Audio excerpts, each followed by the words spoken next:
このエピソードはライブポッドキャストを編集したものです。ライブポッドキャストは YouTube 春の日本語でやっています。リアルタイムで見たい方はぜひライブも見に来てくださいね。それではスタート。ということでそろそろね、今日のトピックに入っていこうと思うんですけど、なんか私さ、タイトルがさ、すごい大それたタイトルというか、なんかすごいなんか意味ありげなタイトルなんだけど、そんなに今日の話を期待しないでって言ったらあれだけどね。はい。私が見た日本の裏社会。私が見た日本の裏社会について今日は話していきたいと思います。はい。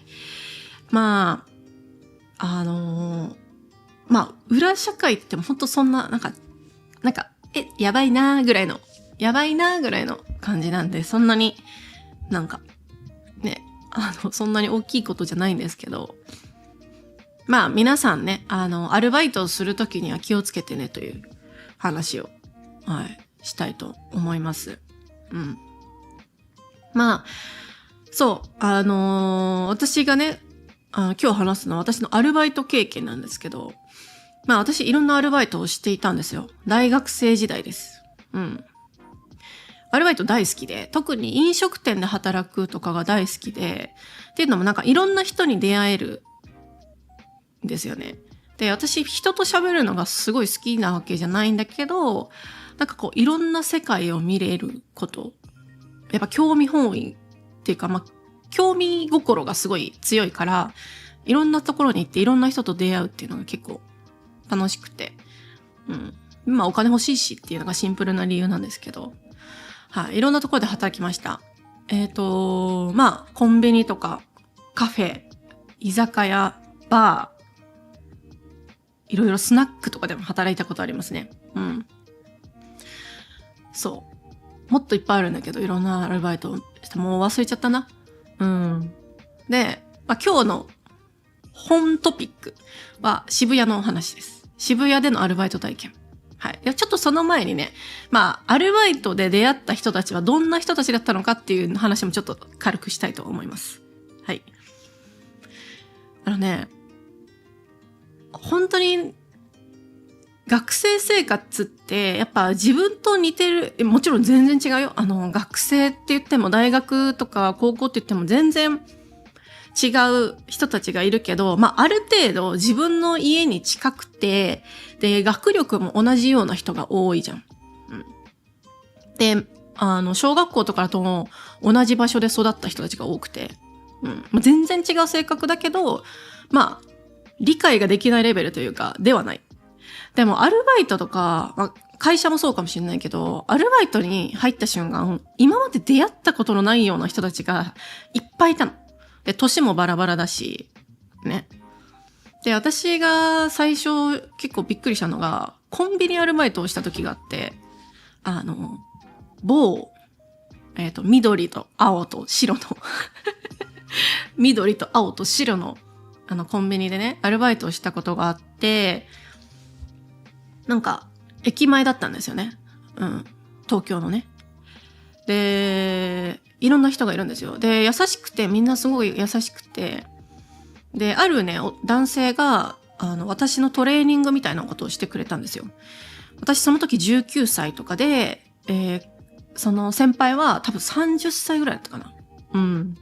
で、フリーターで、もうコンビニバイトだけやってるっていうタイプの人で、でも、見た目30歳に見えないの。すごい若々しい人で、でもなんかちょっと疲れてる感じね。ちょっと疲れてるって感じ。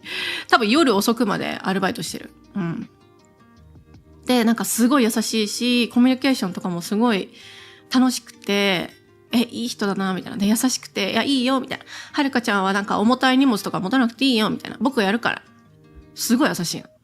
いい人だな、つって。で、まあ、働いてたの。でもそしたらね、ある時ね、その人がね、来なくなった。アルバイトに。で、店長に、みたいな。何々さん今日来てないんですかみたいな。でも、何々さんってもうここで働いて多分5年ぐらい働いてる。このお店で。で、これは大変だと思った19歳のはるかちゃんは。心配。どうしたんだぞ。で、誰も連絡がつかないんだって。連絡がつかなくて、私は心配だった。でもなんか店長とか他のスタッフはなんか、みたいな。ね、みたいな。どうしたんだろうね、みたいな。すごい冷たいの。で、なんか、なんでだろうみたいな、なって、で、私は細かく聞いたのね、店長に、先輩と連絡つきましたとか、先輩、まだどこにいるかわからないんですかねみたいな。怖いじゃん、事故とかに巻き込まれてたら。そしたら店長が、ね。あの人ね、よくあるの、これ。みたいな。だって。よくね、飛ぶのよ、つって。飛ぶっていうのは、アルバイトとか、主にアルバイトね、仕事とかでもそうなんだけど、飛ぶっていうのは、だから連絡なくして辞めていくみたいな人ですね。連絡しないで辞める人のことを飛ぶっていうの。あいつ飛んだなとか、あいつ飛びそうだよねとか、よくあるね、そういう話。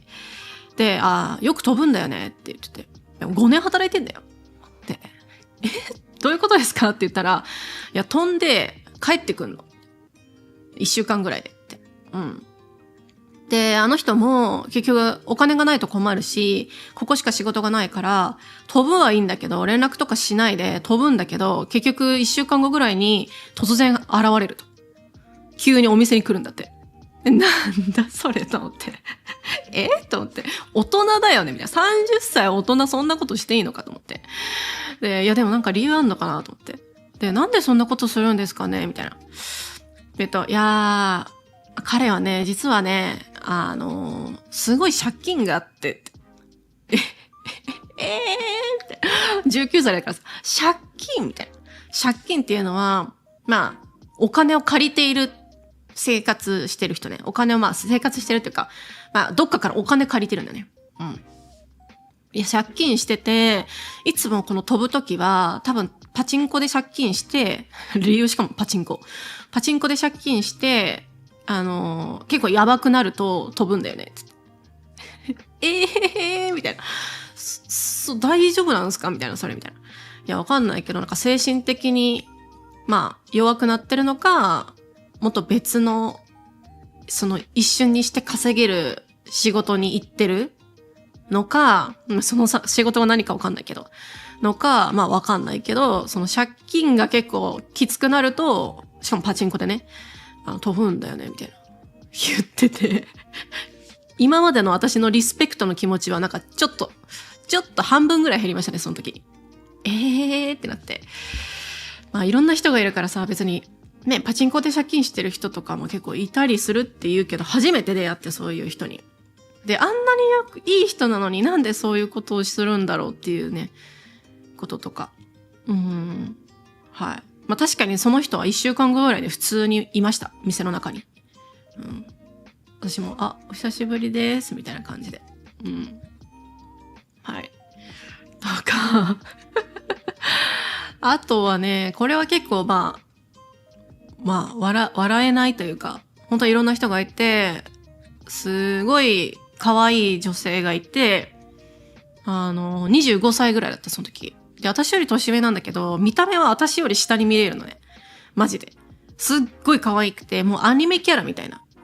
で、いつも黒いツインテールで働いてて、すっごい髪も綺麗で、めちゃめちゃ可愛いの。前髪も、なんていうの。前髪もすごい、眉の下あたりでこう揃ってる。本当にアニメキャラみたいな。人で、すごく優しいし、なんか、もう可愛いの。とにかく可愛かった、その人は。で、小さくてね、細くて。もうアニメの世界から出た子みたいだなーみたいな。でも先輩なんだけど。でもその人ね、コンビニとかでさ、レジ打ちするじゃん。ピピピピピピって。いくらですよつってピピピピって。レジ打ちって言うんだけど、レジ打ちするときに、この手に、なんていうの、ローマ数字のタトゥーがね、あったの。なんか、1、2、3、4、5、6、7、8、9、10みたいな。ここに。私19歳でさ、まだ日本にタトゥーっていうのは結構珍しいし、そのタトゥーが結構ね、いかついのね。いかついの、ローマ数字がここだけ刻まれてる。他にないんだよ。他にタトゥーなくて、ここだけにローマ数字が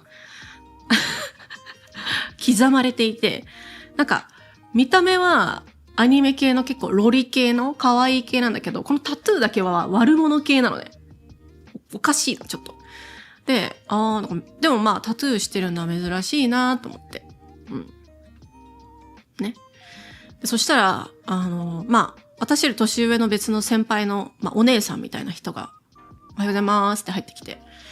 そしたら、その腕どうしたのつって。その指のタトゥーどうしたのつって。新しいタトゥー入れたんですって言ってて。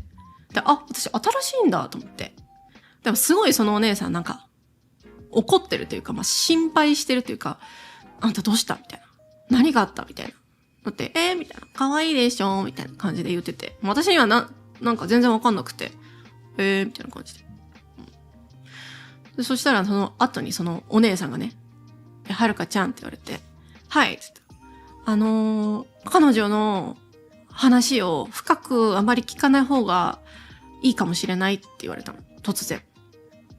気をつけてて、彼女いい子だけど気をつけてねって言われて、はぁと思って、なんでですかって言ったら、結構彼女はその精神的な病気を抱えていて、深く話していると、すっごい暗いことを言い始めるんだって。そう。まあ、なんていうの、生きてる価値ないとか、そういう、まあ結構メンタル的な病気があるから、はるかちゃん若いから、多分信じちゃうし、飲み込まれちゃうみたいな。うん。で、彼女は、そのタトゥーの前は、なんていうの、休んでたと。コンビニをね。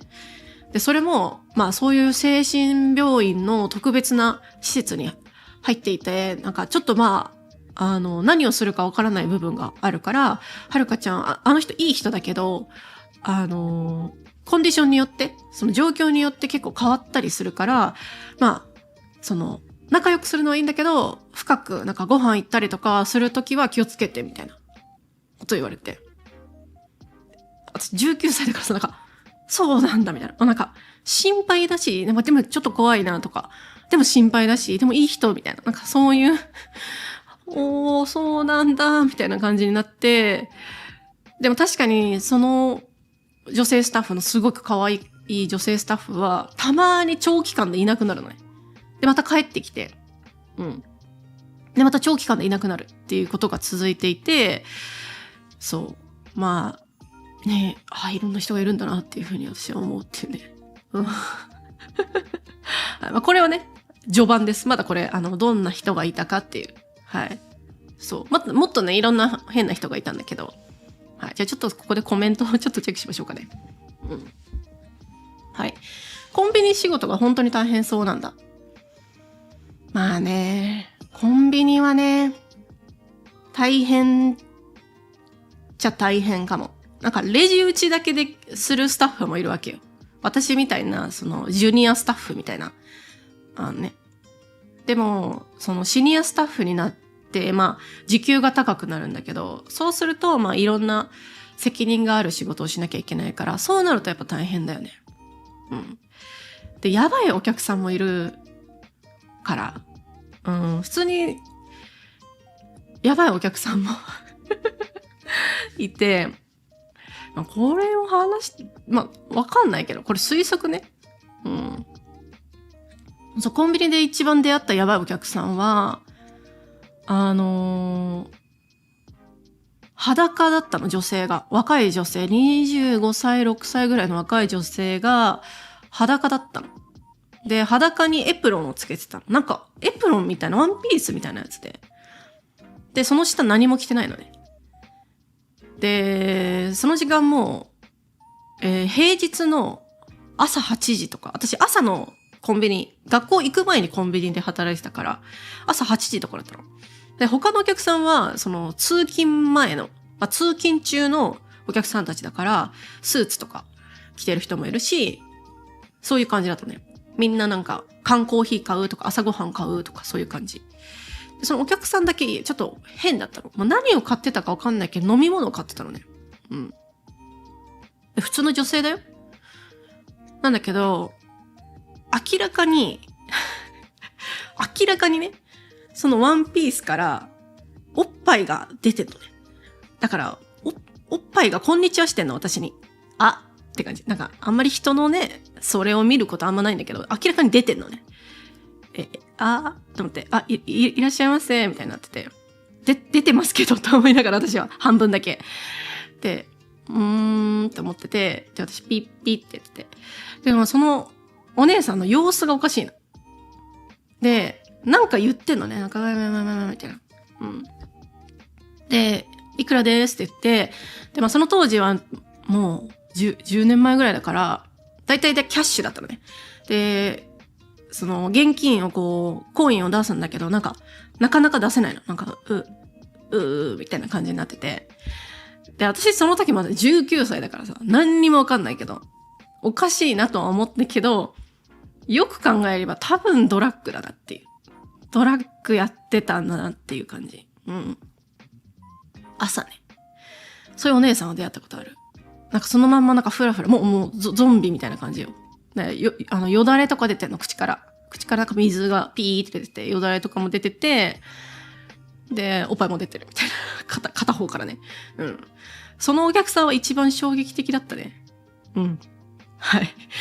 大丈夫なのかみたいな。見ていいものだったのでしょうかというね。はい。で、そのお姉さんは今どこで何してるのか、何があったのか、自分でドラッグをしたのか、させられてるのかもよくわからないですけど。はい。闇。まあでも私が働いてたコンビニの場所も、ちょっと悪いところだったの。駅前なんだけど、ちょっとまあ、あまり良くない場所だったからっていうのもあるんだけどね。まあ、普通じゃないよ。多分、普通の経験じゃないよ。多分、場所が悪かったっていう話だけどね。はい。ということで、ちょっとコメントに戻りますけど。はい。ボンジュール入る。ボンジュール。はい。はい。パチンコ試したい。パチンコといえば試したいです。パチンコはね、普通に遊びでやればいいと思うけどね。結構やってる人いるよ、一般的に。普通の私の友達でもやる人いるけど、依存になったらやばいって感じかな。普通に遊びとして考えたら問題ない。鳥人の社会なら同じ飛ぶを使うんですか？何鳥人って。鳥の人？パタパタパタ。飛ぶはそう、その漢字は合ってるよ。飛ぶ。はい。ギャンブル依存は悲しいことに誰でも起こり得る。そうね。なんで、まあ、ギャンブルってやっぱ、メンタルの問題もあったりするから、すごい私もなんか、なんでパチンコなんかで借金するんだっていう、ちょっと、ね、なんかやるせない気持ちがありますけど、なんか悲しみみたいな。はい。ね。指のタトゥー。はい。指のタトゥーは珍しいですね。だって、すぐわかるじゃん。指のタトゥーって。だから、ほとんどの人はやらないのよ。すぐ見えちゃうから。特に日本はやっぱり、タトゥーをすることに対してやっぱ否定的な人がいるから、あんまり目に見える場所にしないんだけど、指にするって、結構勇気いるよね。どう思える？はい。ちょっと待ってね。はい、OK。はい。ということで、はい。フランスで有名な門があるけど、日本語でなんて言うかな。凱旋門ですね。はい。それは凱旋門。全然違う話。私はパーティーで薬物防止協会のボランティアをしています。すごい。薬物防止協会のボランティアをしていますが、ほとんどの場合、アルコールは非常に悪い状態に陥るのに十分です。でもアルコールって感じじゃないね。あれは。なんか、アルコールの人はいっぱい見たことある。アルコール飲みすぎの人たちはいっぱい見たことある。私、居酒屋でずっと働いてたし、もうやばいなみたいな人たちもいるけど、今まで見たことないような状態だった。なんか、なんていうの？違う世界にいる感じがあった。そう。で、なんか、よだれ出てるとか、っていう感じだった。アルコールなのか、もしかしたらどっちもかもしれないね。はい。っていうことで、はい。しかし、日本では人々が思ってる以上に薬物使用者がいる。いるね。いる。うん。いる。うん。薬物使用してる人いる。はい。まあ、特に東京とか多いですね。うん。はい。ということで、次はメインのところなんですけど、まあこれは、まあ、いろんな人がいるよっていう話なんですけど、渋谷でのアルバイト経験ですね。渋谷でアルバイトをしていた時に、私はとあるね、横丁で働いていたんですよ。とある横丁で。まあ横丁いろいろあるんですけど、まあ私は横丁の中の一つのお店で働いてたんですね。で、横丁って、まあいろんなお店が同じ場所にあるんだよね。で、全部会社違うのよ。うん。あれ同じ会社じゃなくてみんな違う会社だから、まあ、それぞれのお店に店長がいて、それぞれのお店にスタッフがいる。はい。仲がいいところもあれば悪いところもあるっていうのがあって、私はそこで、大学の先輩がそこに働いていて、はるか一緒に働かないって言われて、私仕事探してたからその時。だから面白そうっすね、って言って。で、渋谷はね、私の家と大学の真ん中だったから、まあちょうどいいと。うん。で、そう。で、まあ、横丁の人たちと仲良くなって他のお店の人とか同じようにアルバイトの人とかいっぱいいてよく飲んでたんだよね。うん。そう。横丁飲みみたいなことをしていて多分あると思う今でもそういうの。閉店後みんなで飲むみたいなこと。うん、カラオケ行ったりとか。本当に楽しかったんだけどまあかなりクズな人も多いのね。なんかこの人クズだなみたいな。女性も男性も。なんか男の子と遊びまくってる、もう毎日違う男性と、関係を持っている友達とかもいて、男性も同じようなことをしたりとか、で、もらった給料すぐ全部使っちゃうみたいな人とかもいて、なんかいつも金がなくて借金してるみたいな人とかも結構いたの。もうほんといろんな人がいたの。だから悪い人たちじゃないんだけど、深くいるとちょっとまずいかもしれないっていう人たちも結構いて。うん。まあ、うん。で、私の働いてたお店は、まあ、幸運なことに、その横丁の中では一番お客さんが多い繁盛店だったのね。で、会社もしっかりしてる会社で、本当に普通の居酒屋だった。うん。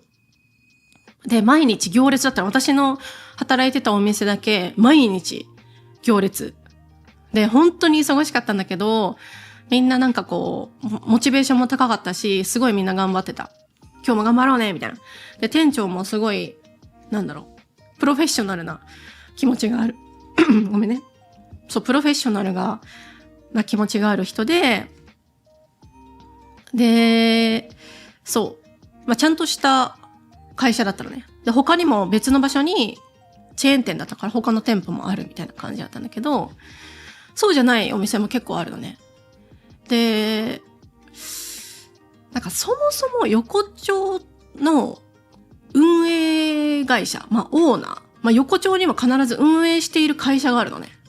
横丁を、まあ、管理している会社があって、で、たまにね、その偉い人が飲みに来んのよ。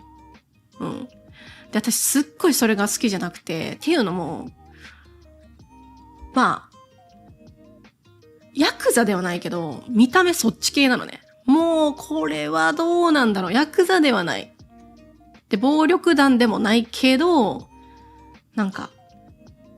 半グレっていうのかな。半グレってなんて言うんだっけな、意味。半グレっていうのは、ちょっと待ってね。半グレ。違うな。半グレではないか。半グレは、日本において暴力団に所属せずに犯罪を行う集団。まあ、犯罪を行ってるわけじゃないんだけど、いや、わかんないけど、まあ、何してるかわかんない人なの。で、見た目的にも、ちょっと怪しいのね。うん。で、しかもいつも女の子と一緒にいるの。若い女の子たちをこうやっていいえ、みたいな感じで、シャンパン開けろシャンパンみたいな感じなの。で、私嫌だなと思ってたの。嫌だなと思ってたのね。で、そういう人たちが飲みに来たりしてたの。でもまあ、運営会社でオーナーだからさ、みんな、なんか、こんにちはみたいな。なんか、お疲れ様ですみたいな感じなのね、みんな。そう。でもなんか、私のお店の店長は結構、まあ、ちゃんとしてたから、いや、はるか関わらない方がいいから、みたいな。スタッフとかに、いや、お前らそっち行かなくていい、みたいな感じで言ってくれて、はーい、みたいな感じだった。そう。で、まあそういう感じの環境だったの。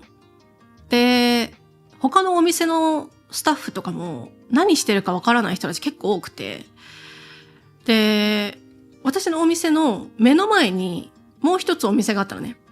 居酒屋があったの。で、そこの働いているスタッフで、まあ店長さんがいたんだよね。だから正社員だね。多分そこのお店の正社員なの。店長だから。私たちはアルバイトだけど。正社員で、働いている、まあ40代ぐらいかな。の結構まあその人も見た目ちょっと、なんていうの、ヤンキーっぽい感じ。なんかちょっと不良、ごめん、なんか、喉の調子が悪くて。そう、なんかちょっと不良っぽい見た目の人で、まあモテそう、悪おじみたいな。イケおじじゃないけど悪い系のおじさんの人で、まあでも明るくて、いつも、おはようみたいな。大きい声で挨拶するタイプの人。うん。で、まあ、おしゃれな感じで、まあ、私は全然、そういう人と話すのちょっと苦手だったから、そういう系の人と話すのはちょっと苦手だから、なんかいつも、おはようございます、みたいな、すれ違ったらね、みたいな感じで。でもその人と仲良くしている、まあ、友達がいたの。別のお店で働いているアルバイトの女の子だったんだけど、まあ、仲良く。いろんな意味で仲良くしている、友達がいたのね。うん。で、ある日、その、まあ、店長さんね、前の、私たちのお店の向かいのお店のその店長さん、そのちょっと、悪おじな感じの店長さんが、なんか大きめのね、メガネをかけてきたのね。で、いつもメガネかけてないんだけど、メガネかけてきたの。で、なんか、あれみたいな。イメチェンかなって思ったの。でも遠いからあんまりよく見えないから、あれなんだけど、でもなんか別のスタッフが、やばくないみたいな話をしてて。で、どうしたんですかって言ったら、明らかに、その顔が腫れてると。明らかに、めちゃめちゃ殴られた顔してるのね、その人。で、私遠いから見えなかったけど、近づいた人がそれに気づいて、それを隠すためにでっかいメガネをしてたの。で、明らかに顔が、ここら辺が青くなったりしたり、目がこう、なんていうの、腫れてる、もう殴られたみたいな感じになってて、で、唇とかもすごい切れててみたいな。明らかに何かがあった。殴られたのか事故にあったのかわかんないけど。で、ってなって、本当だみたいな。で、どうしたんだろうねって話をしていて、で、まあもちろんその友達に聞くじゃん。その、おじさんと仲良くしている私の友達に聞いたの。なんか知ってるって言って。なんか、顔が怪我してるって聞いたんだけどって言ったら、その女の子が、いや、みたいな。いや、これあんまり言わないでほしいんだけどって言われて。もうこれ10年以上前の話ね。うん。で、どうしたって言ったら、いや、まあ半分一緒に住んでたらしいのね、その女の子はね、その人と。で、夜寝てたら、その彼が帰ってきたって言って。で、血だらけだったって。で、夜暗いから電気つけてなかったからよく見えなかったけど、明らかに血が出てたんで、顔から。で、なんか、怖みたいになって。で、なんか聞いたの。血だらけってやばくないって言って。でも聞いても、なんか気にすんなみたいな。大丈夫だしか言わなくて、そのまま寝たんだよねって言って。ってなって、まあちょっとミステリーだったの。で、よくよくね、いろんな人から、やっぱこの、横丁ってコミュニティが結構狭いから、いろんな噂とかいろんな話がこう、ね、伝わるわけよ。で、結局何があったかというと、その店長は、お店のお金を盗んでたっぽいのね。で、これお金盗む人結構いんの。私他の別のアルバイトでもそれしてる人いて、お金盗んでしまう人結構いるのね。で、その人がやっていたことは、毎日毎日働いてるんだけど、一日少しずつお金を取ってたらしいのね。だから長い間結構やってたっぽくて、で、確かに、そのおじさんは、よく、後輩にご飯をおごったりとか、すごいお金を使っていたらしいの。で、みんなおかしいなと思った。そんなに稼いでんだ、みたいな。飲食店の店長にしてはだいぶお金使うよね、みたいな感じだったの。キャバクラ行ったりとかしてたらしくて。で、蓋を開ければ、そのお店のお金を盗んだりしていたらしくて。で、それが多分、オーナー、お店の、もっと偉い人、多分社長とかにバレたんだって。で、バレると、普通は、私が今まで他の人たちを見ていた、その普通の場合は、お金を全部、返済して、クビにする。これが一番、優しいやり方。お前はよく働いてたし、もう、俺たちのお店でずっと長く働いてたから、警察には言わないから、お金全部返せ。で、もう、うちの会社に働くのをやめてって言って、やるパターン。と、警察に連絡して逮捕されるパターン。これ2パターンがあるんだけど、そうじゃなかったんだね。そのお店の、どうやら、オーナーなのかわかんないけど、ね、ご想像の通り。いろいろあって、顔にめちゃめちゃ怪我をして、で、その人は、言われたらしい言葉は、これからお前のすべての金は俺たちが管理すると。だから給料ゼロ。で、家の家賃と最低の生活費だけは、払うと。でも給料はゼロ。それを永遠に続けろっていう話だったらしい。だからその店長が未だに働き続けてとか、多分その会社辞められないと思うね。っていう話で、怖っと思ったんだけど、そう。もう奴隷のように。でも家賃は出してくれるし、最低限の生活費は出るんだけど、給料はないから、もちろん貯金とかもできないし、そもそも辞められないし。で、しかも顔がぐちゃぐちゃになった時は1回じゃないのね。数回あんの。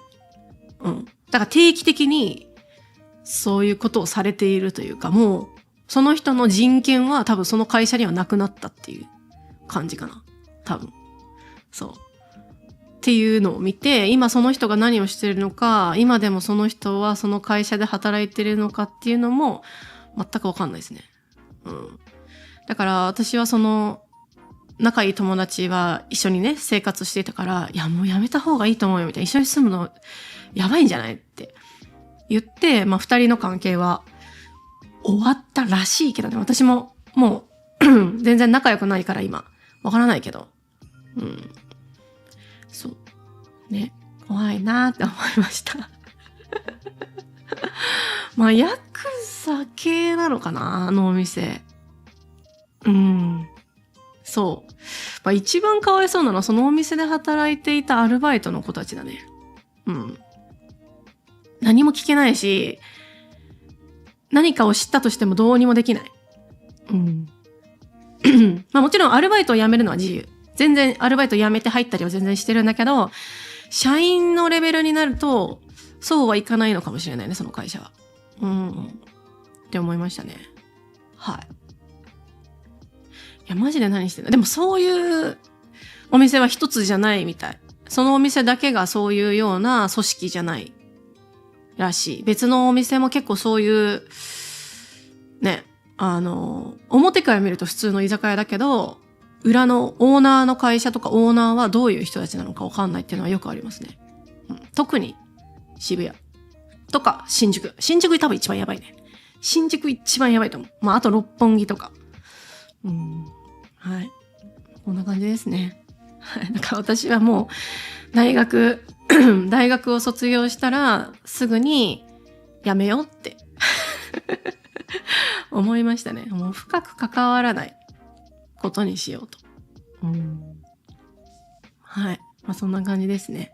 はい。いかがでしたでしょうか。皆さんもね、日本でアルバイトする場合、気をつけてね。いや、まあ、アルバイトとしては、大丈夫だと思うけど、まあそこの社員にならないかとか言われた時に、その会社が本当にちゃんとした会社なのか、チェックした方がいい。特に飲食系、居酒屋とか、バーとか、そっち系の会社は、ちゃんと本当に社員になって本当に大丈夫なのかね、チェックした方がいいと思いますね。はい。という。いや、マジどうしてんのかな今その、スタッフさんその店長さんは、まあ生きてるとは思うけどね。でもその会社一生辞められないと思うんだよね。多分。ね。すごい、たまに思い出して、大丈夫なのかなって思ったりもする。結構その、横丁の中では本当にいろんな人がいて、なんか今何してるんだろう。生きてるのかなって思う人結構いるね。なんか、大丈夫かな元気にしてるかなじゃなくて、生きてるんだろうかって思う人結構いるんだよね。なんか、すごい借金生活してた人とか、もう、もらった給料全部使っちゃう人で、家がないみたいな人も結構いた。家がないの。普通に働いて普通に毎日いるんだけど、その人家がないらしいみたいな人もまあいたの。とかね、なんか危ないビジネスに巻き込まれてる人とかも結構いて、ね。っていう。はい。こんな感じで、今日は皆さん聞いてくれてありがとうございます。またライブ見に、聞きに来てくださいね。はい。ということで、皆さん、また次回、おやすみなさいじゃないね。